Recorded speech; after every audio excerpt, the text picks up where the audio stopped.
મહેસાણાથી કનુભાઈ નામના કોઈ વ્યક્તિનો ફોન મારામાં આવે છે અને મને કહે છે કે ગોવિંદભાઈ, પાટણ જિલ્લાના અમરાપુર ગામની અંદર પતિ પત્ની બંને વિકલાંગ છે ને તેમના 3 બાળકો છે અને રહેવા માટે પાક્કું ઘર નથી ને ઝૂંપડું વાળીને રહે છે।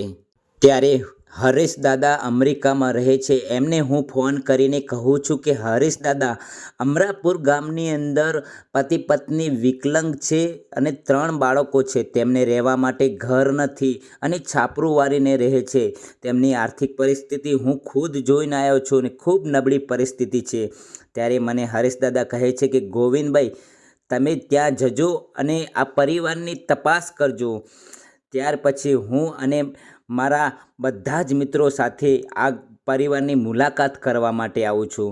પરિવારની મુલાકાત કરું છું અને એમની આર્થિક પરિસ્થિતિ જોઈને મને ઘણું બધું દુઃખ થાય છે।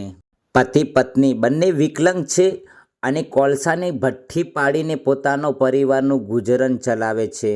ત્યારે હું એમને મળ્યો અને કહ્યું કે હરેશ દાદાએ મને કહ્યું છે તમારું ઘર બનાવવાનું છે, તો એમની ઘરની શરૂઆત